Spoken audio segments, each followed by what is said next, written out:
je m'appelle Hugo Benz, j'ai 34 ans. J'habite à Bordeaux et je suis accessoirement entrepreneur depuis un peu plus de 10 ans, avec la particularité d'avoir monté pas mal de boîtes et avec du coup le fameux track record d'en avoir monté 6 qui ont fait plus d'1 million d'euros dès la première année. Du coup, c'est un peu ma carte de visite. Je monte pas mal de projets, je les monte assez vite, assez fort et ensuite je vogue vers d'autres cieux, quoi.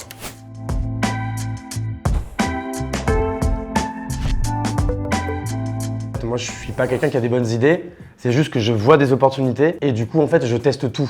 Donc en fait, dans ma vie, j'ai dû monter, je sais pas, 10 boîtes, mais j'ai peut-être vu 50, moi j'avais pas ça des idées, j'ai vu 50 opportunités, je les creuse. Si je vois qu'il y a peut-être quelque chose à faire, je le fais. Parfois après, je le fais 3 mois, ça marche pas, j'arrête.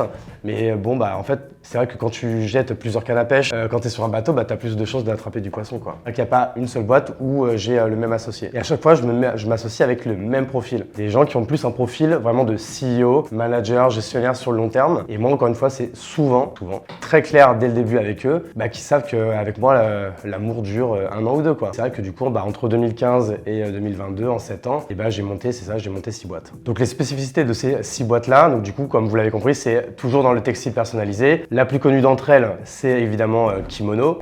Du coup, Kimono, aujourd'hui, pour donner quelques chiffres, ça fait un peu plus de 10 millions d'euros de chiffre d'affaires. C'est une 50aine de salariés, c'est une croissance à 2 chiffres tous les ans depuis maintenant 5 ans. Et en fait, au bout d'1 an, 1 an et demi, encore une fois, on a passé un peu ce premier gap du premier million d'euros de chiffre d'affaires. On commence à monter les équipes, on arrive très vite à 5, 6, 7 personnes.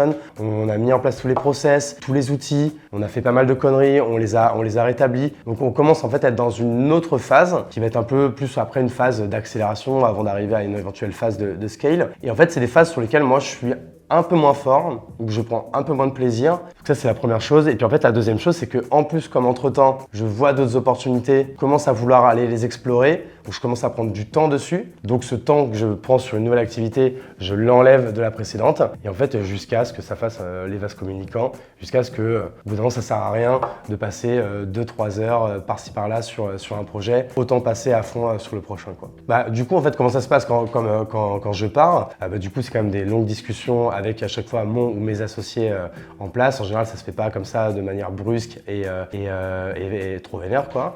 Et du coup, en général, soit je reste actionnaire non opérationnel, soit je revends mes parts à mes associés. J'ai eu les 2 cas. Et comment je les choisis? En fait, en général, c'est pas que moi qui les choisis, c'est eux aussi qui me choisissent. Des gens avec qui je pense m'associer chaque année, il y en a peut-être 5 ou 6. Sauf qu'en fait, à chaque fois, il y en a un seul, en gros, avec qui je pense que ça vaut le coup, avec qui je pense que ça peut matcher. Parce que c'est pas le tout d'avoir des compétences qui peuvent être complémentaires. Après, il faut vraiment que ça matche dans le boulot. Il faut vraiment que tout soit hyper clair dès le début parce que, encore une fois, même que ce soit un ami, pas un ami ou quoi, la vie d'associé, c'est très différent, donc il faut faire très attention à ça. La place de numéro 2, en fait, moi, m'a jamais trop dérangé dans ces 10 premières années d'entrepreneuriat. Plus tard, je dis pas, je pense que maintenant, justement, en les côtoyant tous, je pense que j'ai pris un peu de leurs bonnes skills à chacun. Et je pense que maintenant, moi-même, je pourrais être un bon CEO, mais tu vois, ça m'a mis 10 ans à me dire que je pourrais en faire un bon, quoi. Et du coup, pour pallier à ça, je m'associe avec des gens qui avaient des compétences que je n'avais pas, quoi. Du coup, quelles sont un peu les étapes que j'essaie un peu de reproduire à chaque fois?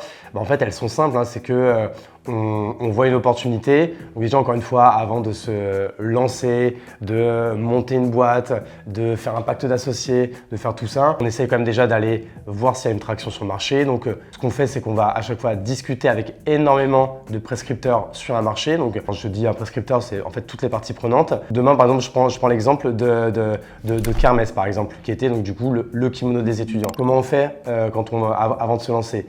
Du coup, on va quand même réétudier un peu le marché. On va appeler des écoles, on va appeler des B2, on va observer ce qu'ils achètent, à qui ils achètent, comment ils achètent, à quel prix ils achètent. Ensuite, on va aller aussi parler à des fournisseurs. Du coup, poser la question au fournisseur, est-ce que du coup, tu as beaucoup de commandes d'étudiants? Comment ça se passe? Est-ce que ce sont des cycles de vente assez longs? Est-ce que les marges sont bonnes? Ensuite, on va également aller parler à d'autres partenaires qui vendent des choses aux étudiants. Des gens qui vendent des week-ends d'inté aux étudiants, qui vendent des éco-cups aux étudiants, qui vendent un peu de tout. En fait, une fois qu'on a parlé un peu à tout ce monde-là et qu'on se dit, OK, on peut y aller, c'est là qu'on va commencer à jeter la première pierre. Donc déjà, encore une fois, on n'en est même pas encore à l'étape de on monte une boîte, on fait un pacte d'associés, on dépose des statuts, etc. On crée une première offre, très vite. Franchement, une offre bonne à 10%. C'est-à-dire qu'aujourd'hui, nous, par exemple, Kimono, Kermesse, etc., c'est des milliers et des milliers de références. Nous, à chaque fois qu'on lance quelque chose, on a 10 références. On fait un catalogue, un PDF, on commence à faire une première base de données, un premier message, on la shoot, on voit comment ça répond. Donc là, du coup, on a les premiers prospects chauds entrants. J'ai une anecdote sympa là-dessus. Moi, c'était encore une fois, je reviens à l'époque de School Touch. Parfois, quand on ne faisait pas assez de chiffre d'affaires, on lui disait oui, mais on n'a pas assez de capacité de prod pour derrière le produire. Il me disait non, ça marche pas comme ça. Tu vas commencer par vendre et parce qu'on va se créer un problème et parce qu'on sera dos au mur, là, on augmentera les capacités de prod. Quand il y a un deuxième persona qui plutôt en fait va investir, prendre le risque, avoir des capacités de prod pour faire 1000 pièces par jour alors qu'aujourd'hui il en vend que 100, ça encore une fois c'est s'inventer des excuses pour ne pas aller agir et c'est vrai que l'action qui fait peur à tout le monde c'est d'aller vendre. Et je pense qu'encore une fois si on devait retirer une skills principale chez mes associés et moi, c'est qu'on est vraiment des gens qui agissent vite et on a de la chance, on agit plutôt bien et encore une fois je parle plutôt dans l'aspect sales pour le début, quoi. Et encore une fois, 1 million d'euros de chiffre d'affaires, c'est bien, c'est un beau milestone, c'est un milestone symbolique, mais faut pas perdre de vue que 1 million d'euros rentable, c'est encore mieux.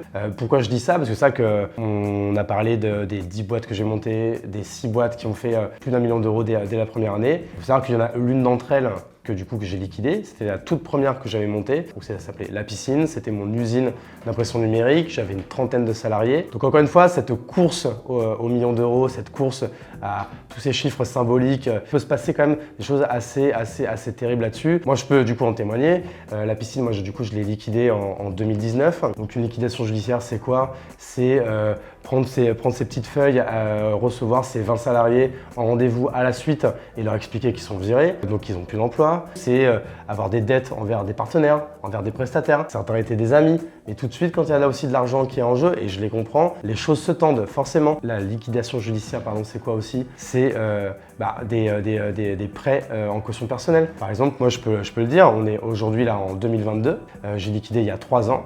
Et là, le mois dernier, c'était le dernier mois de remboursement à la banque, donc de 1 500 € de ma poche tous les mois depuis 3 ans que je rembourse puisque j'étais caution solidaire de certains prêts pour les machines qu'on avait achetées. Donc voilà, c'est bien aussi de donner un peu l'envers du décor. J'ai la chance d'avoir quand même eu plus de succès que d'échecs. J'en ai eu un vraiment échec, mais il a été vraiment ultra violent. Aujourd'hui, j'en parle hyper librement et limite, j'en parle parce que je me dis même que ça peut donner de la valeur aux gens. Il faut faire quand même attention, hein. Le business, c'est trop cool, c'est la meilleure chose qui soit. C'est pas non plus un jeu, hein. On fait pas reset une fois que c'est perdu. On en paye les conséquences pendant assez longtemps. Et même moi, au niveau personnel, j'ai mis 2 ans à en parler publiquement. Et aujourd'hui, je le fais avec grand plaisir pour partager un peu de valeur. Je pense que c'est important de témoigner aussi là-dessus. C'est vrai que du coup, moi, je suis un mec qui peut paraître comme quelqu'un de vraiment défocus, puisque tous les ans et demi, j'ai envie de changer de projet. Donc du coup, j'ai pris une grande décision là cette année. C'est de me dire que là, les 10 dernières années de ma vie ont été dédiées au textile personnalisé, au B2B et donc du coup avoir monté toutes ces boîtes sur toutes ces verticales. J'estime que maintenant mon tour est passé, on va dire place aux jeunes maintenant sur ce marché. Donc j'ai beaucoup réfléchi à ce que j'allais faire sur les 10 prochaines années. Je me suis dit que pour un mec défocus comme moi, qui adore monter des boîtes, du coup pourquoi pas monter une boîte qui crée des boîtes. Et donc du coup, c'est pour ça que j'ai décidé de monter un startup studio. J'ai commencé un peu à communiquer dessus, notamment sur LinkedIn, en newsletter, etc. Donc c'est un startup studio qui va s'appeler La Chapelle, qui va pas vraiment avoir de thèse principale pour l'instant, puisqu'encore une fois, on va itérer, je pense, plusieurs modèles, même si on va quand même être très ancré quand même modèle SaaS, B2B, tech. Et l'idée, c'est en fait encore une fois de trouver des CEO et des équipes fondatrices extérieures, de cofonder des boîtes avec eux, de les aider à fond opérationnellement parlant pendant 1 an et demi, et ensuite de les laisser autonomes et de passer encore une fois au prochain. Donc ce que j'ai fait depuis ces 10 dernières années, du coup d'en faire maintenant, on va dire, un vrai métier avec un vrai projet sur les 10 prochaines années, quoi.